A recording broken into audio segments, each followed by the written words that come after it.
ये घबराहट और बौखलाहट इतनी तेजी के साथ बिफरने क्यों लगी है? बौखलाहट वो लोग रखे हैं जो मोदी जी के गोद में खेल रहे हैं, बौखलाहट विपक्ष नहीं रखे। आप लोग पता नहीं किस बात के प्रवक्ता बनकर बैठ जाते हैं। कौन किसकी गोदी में? मोदी जी की गोदी में कौन है ये बताइए। आप किसकी गोदी में बैठती हैं? आपसे सैंपल आप किसकी गोदी में बैठती है? प्रियंका कुशवाहा किसकी गोदी में बैठती हैं आप? बहुत यहाँ पर जेल जेल जेल जेल हो रहा है। जेल तो आप भी गए थे ना अर्नब गोस्वामी जी? हाँ क्या था? हाँ मैं बताता हूँ। अभी बदत है भाई, अभी बदत। इन भ्रष्ट नेताओं के साथ लड़ते हुए जाना हो तो मैं जीत गया। आज भी फोन लाइन खोल दूं तो आप जैसे नेताओं को पता चल जाएगा कि कितने लोग अर्नब गोस्वामी के साथ हैं और किसने आप जैसे भ्रष्ट नेताओं के साथ। करिए प्ले। जी प्रणाम। हाँ बोला। सिवान की खबर ऊपर ले ले। सिवान का मीरगंज का तो सुन लिया। तो डिबेट थोड़ा इस तरह से करो मैडम कि लगे कि आप थेरोलॉजी करते हो, आप बात करते हो फालतू वाला। ये सही नहीं लगता है कि महिला को ज्ञान देगा। आपसे ज्यादा पढ़ी लिखी समझदार हूं, ये तो मैं श्योर हूं। अच्छा अगर आपके जैसे जातिवादी व्यक्ति होते ना तो बराबर में बैठने नहीं देते हमको। इतना बात तो हमको बुझाता है। इसलिए अगले बार इस बेशर्मी से वीपी सिंह को गाली देने से पहले सोच लीजिएगा। हिल जाएगा नीचे का धरती, हिल जाएगा अगर आगे से बकवास किए हैं, समझ लीजिए। अभी आप थोड़ा सीखिए, समझिए, भाषा पर नियंत्रण रखिए और फैक्ट्स के ऊपर बात करने का प्रयास करिए। और मैं चुनौती देता हूं। दोस्तों, बिहार चुनाव में जिस तरह से आरजेडी को करारी हार का सामना करना पड़ा है, उसके बाद कई कारणों पर चर्चा हो रही है, लेकिन सबसे ज्यादा सुर्खियों में है आरजेडी की दो महिला प्रवक्ता प्रियंका भारती और कंचना यादव। तेजस्वी यादव पर तो हार का ठीकरा फूटा ही, लेकिन सच ये भी है कि इन दोनों प्रवक्ताओं की लगातार आक्रामक, असंयमित और बहस के दौरान टकराव वाली शैली ने भी जनता की नाराजगी को काफी बढ़ाया है। डिबेट्स में जिस तरह की कटाक्ष भरी बातें, अनावश्यक शोर शराबा और वरिष्ठ पैनलिस्टों का मजाक उड़ाया गया, वो जनता को बिल्कुल भी पसंद नहीं आया। बिहार की जनता शालीनता पसंद करती है और जब हर बहस में हंसी मजाक की आड़ में विपक्षियों को नीचा दिखाने की कोशिश की गई तो लोगों ने इसे गंभीर मुद्दों से भटकाने की राजनीति माना। आज की डिबेट में हम आपको दिखाने वाले हैं प्रियंका भारती की वही वायरल वीडियो जो बिहार चुनाव के रिजल्ट आने से पहले की है। वीडियो देखकर आप भी समझ जाएंगे कि क्यों लोग कह रहे हैं ऐसी बहस, ऐसी भाषा और ऐसी प्रवक्ता सरकार बनाने में मदद नहीं करती। मौका दीजिए। जब जहां पर आपकी सरकार बनती है या आपके गठबंधन की सरकार बनती है, वहां पर चुनाव आयोग बहुत अच्छे से चुनाव कंडक्ट कराता है, लेकिन जहां पर आपको हार का अंदेशा होने लगता है वहां पर ईवीएम दोषी हो जाती है, वहां पर चुनाव आयोग ट्रांसपेरेंट नहीं रहता है, चुनाव आयोग की 100 खामियां। अच्छा बताइए, जयराम रमेश देने वाले हैं क्या उन 150 कलेक्टर्स के सबूत जिनको अमित शाह ने फोन किया? देने वाले हैं क्या वो? आप मुझसे नाम पूछ रही हैं? किनको? नहीं, मैं आपसे ये पूछ रही हूँ कि क्या वो इसके सबूत देने वाले हैं?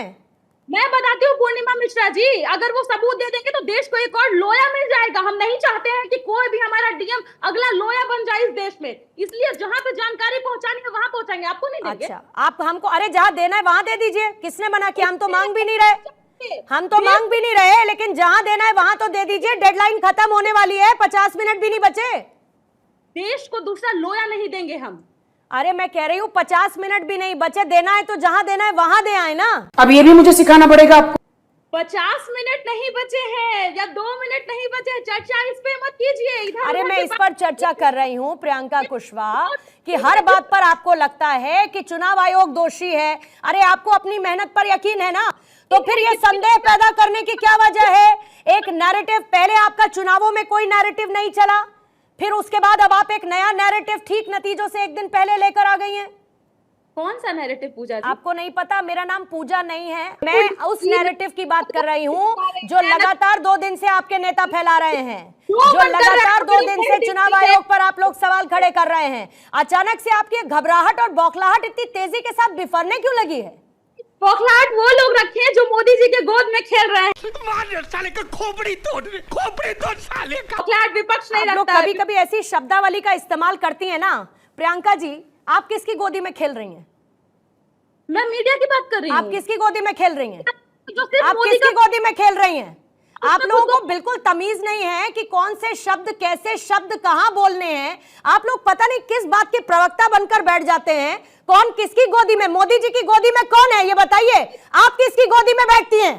आपसे सैंपल आप किसकी गोदी में बैठती हैं? प्रियंका कुशवाहा किसकी गोदी में बैठती हैं? आप गोदी में कंसिडर करती हैं? आप किसकी गोदी में बैठती हैं? खुद को कंसिडर आप लोगों को कोई मर्यादा नहीं है शब्दों की। आपको क्या बोलना है और क्या नहीं बोलना है, इस बात का सरोकार, तमीज सब लोग आप लोग भूल कर बैठे हुए हैं और फिर आप प्रवक्ता बनकर पार्टी को रिप्रेजेंट करते हैं। सॉरी नहीं, तू समझा नहीं। तो प्रियंका जी, एक माफिया डॉन पाकिस्तानी है। नहीं, माफिया डॉन कहता है, शहाबुद्दीन बहुत अच्छा है। माफिया डॉन कहता है एसपी को हटा दीजिए। माफिया डॉन शहाबुद्दीन कहता है, बोल रही है। और वो माफिया डॉन को आप बोलते हैं कि हम छोड़ देंगे। फोन लाइन खोल। ये फंस गया सीएम।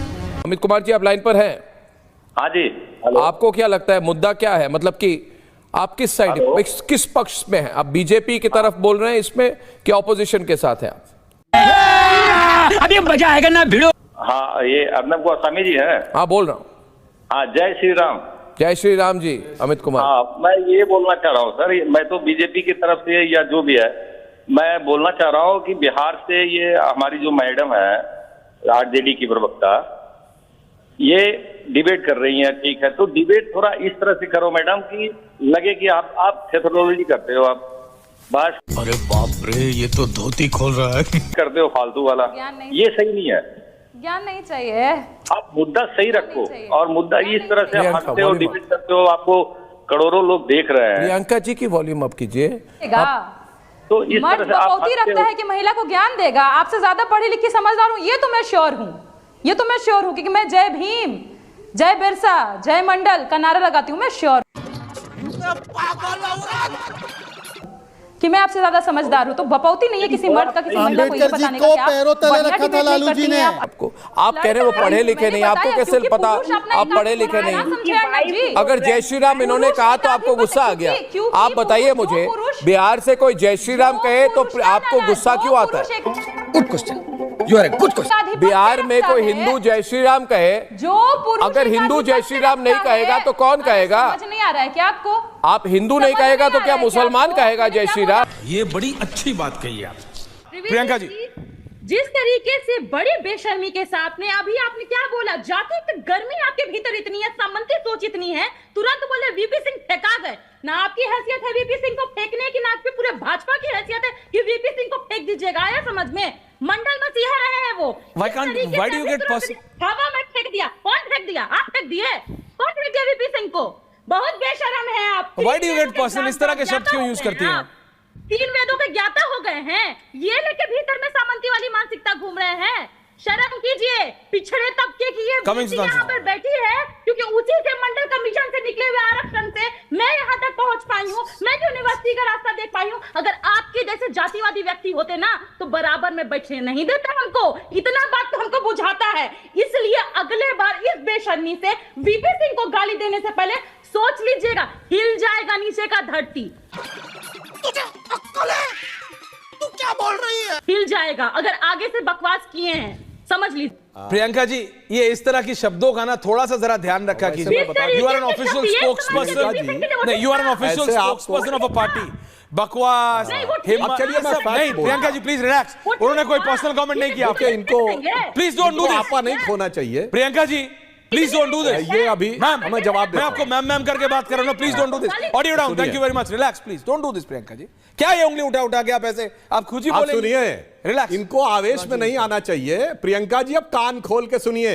अब मैं आपको फैक्ट बताता हूं। सामंती सोच की बात कर रही, वीपी सिंह क्या थे? राजा मांडा थे, वो सामंतवाद के प्रतीक थे। गजब है आपका तर्क, यानी जो सीधे सामंतवाद का प्रतीक था। और आपको पता है कांग्रेस ने निकाला था, जिसके साथ आज आपका गठबंधन है, कि वीपी सिंह जयचंद की 42वीं पीढ़ी में थे। यह राजीव गांधी की कांग्रेस ने प्रचार किया था कि वीपी सिंह जयचंद की 42वीं पीढ़ी में थे। मैं नहीं कह रहा हूं। और अब बताता हूं, जो आपने कहा वीपी सिंह मंडल इसलिए नहीं लाए थे कि उनको पिछड़ों का कल्याण करना था। मंडल की डेट याद करिए, ज्यादा आवेशित मत होइए। 7 अगस्त 1990 को मंडल लागू किया गया। 1 हफ्ते के बाद 15 अगस्त था।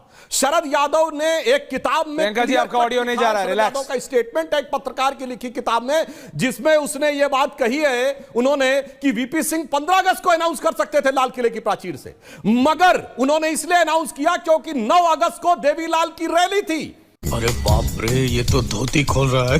और जनता दल टूटने वाला था, अधिकांश सांसद वहां जाने वाले थे। शरद यादव जी ने कहा कि उन्होंने कहा वीपी सिंह से कि अगर आप अभी नहीं लागू करेंगे, उस समय तक जाट समाज ओबीसी में नहीं आता था, तो इसलिए कि जो सांसद हैं वो सारे न जाएं और दूसरे सांसद टूट जाएं, इसलिए 7 अगस्त 1990 को लागू किया गया। यह शरद यादव ने कहा है। अभी आप युवा हैं, आपा मत खोइए, फैक्ट की बात करिए। और राजा मांडा को सामंत का प्रतीक न मान के, अन्यों को सामंत प्रतीक मान के ऐसे नहीं होता। अभी आप थोड़ा सीखिए, समझिए, भाषा पर नियंत्रण रखिए और फैक्ट्स के ऊपर बात करने का प्रयास करिए। और मैं चुनौती देता हूं, अगर एक डेट भी गलत हो तो आप अपना स्टेटमेंट वापस लीजिएगा, मैं अपना स्टेटमेंट वापस। बात तो सही है। प्रियंका जी, अगर अब आप नहीं नहीं, एक सेकंड प्रियंका जी, अगर आप अपने शब्दों पे थोड़ा नियंत्रण रख सकते तो प्लीज बोलिए। अब आप बोलिए, जब आप बोल रही थी, प्लीज, आपके ऊपर कोई नहीं बोला, इसीलिए मैंने आपका फेयर डाउन करा। जब वो बोल रहे थे तब आप मत बोलिए, अब कोई नहीं बोलेगा, बोलिए। 30 सेकंड आपके। करेंगे। वीपी सिंह की सरकार इन लोगों ने इसीलिए गिरवा दी क्योंकि वो पिछड़े तबकों के लिए मंडल कमीशन लाकर हमारे लिए आरक्षण लगवा रहे थे, इसलिए लोगों ने सरकार गिरवाया। और इनकी मंशा जग जाहिर हो गई जब वीपी सिंह को इन्होंने गाली दे दी। याद रखिए त्रिवेदी जी, आपके भीतर ये सामंती कुंठा होगी, लेकिन उसको जग जाहिर हम करेंगे। आप जय सावरकर चिल्लाइएगा, हम जय अंबेडकर बोलेंगे। यही आपके और हमारे बीच का अंतर है। इस फर्क को आप कभी नहीं पाट पाएंगे। पैसे से चुनाव जीत जनता को डिसाइड करने दीजिए कौन सही कोई गलत।